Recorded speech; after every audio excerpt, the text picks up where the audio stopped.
ওই ফ্যাসিস্ট শেখ হাসিনার কিছু কিছু দোষর আবারও আপনার আমার পাড়া মহল্লায় ফিরে আসবার পায়তারা করছে।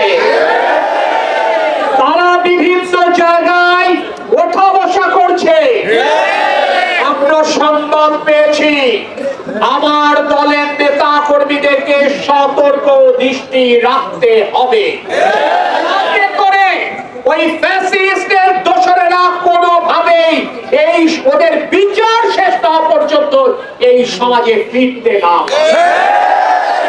যারা ফ্যাসিস্টে এই সমাজে ফিরে আনবার পথ তৈরি করে দেবে, যারা শেখ হাসিনা চেলা চামুন্ডকে পালিয়ে আসবার পথ তৈরি করে দেবে, তারা শেখ হাসিনার দোসর বলে।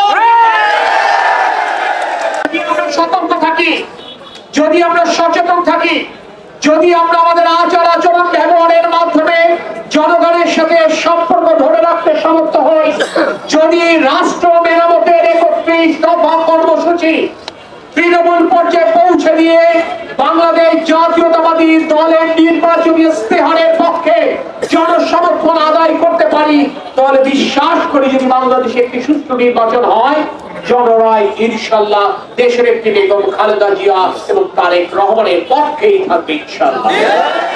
আর সেই কারণে আমাদের সকলকে দায়িত্ব পালন করতে হবে।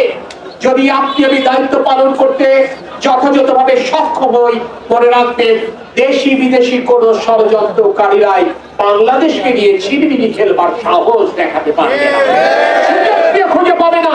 কারণ একটি রাজনৈতিক সরকারি পারে আন্তর্জাতিক সকল ষড়যন্ত্র মোকাবেলা করে এই বাংলাদেশকে নিজের পায়ে দাঁড় করাতে আজ রাজনৈতিক সরকার পুনঃপ্রতিষ্ঠার প্রাথমিক শর্ত হচ্ছে একটি সুষ্ঠু গ্রহণযোগ্য অংশগ্রহণমূলক নির্বাচন, যার জন্য আপনি আমি লড়াই করছি।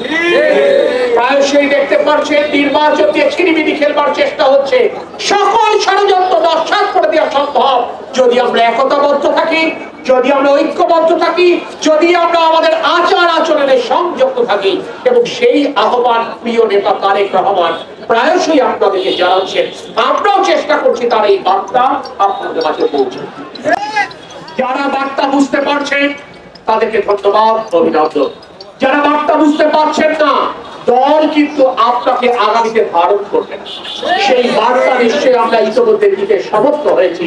এ ব্যাপারে আবারও আপনাদেরকে সতর্ক দৃষ্টি রাখবার কথা বলছি। আমি আবারও বিএনপি অঙ্গভঙ্গ সহযোগী সংগঠনের সকল স্তরের নেতা কর্মীদেরকে বলবো, এই শহর যে শান্তির শহর পুনঃপ্রতিষ্ঠা করবার জন্য আপনারা 5 তারিখ সন্ধ্যা থেকে মেহনত করছে, সেই মেহনত আপনাদেরকে জারি রাখতে হবে। সকল ধর্মবর্ণের মানুষের নিরাপত্তা নিশ্চিত করতে হবে। কোনোভাবেই যেন কেউ আক্রান্ত না হয়, ক্ষতিগ্রস্ত না হয় কোনো দুষ্কৃতিকারীদের হাতে, সেইটি সত্য।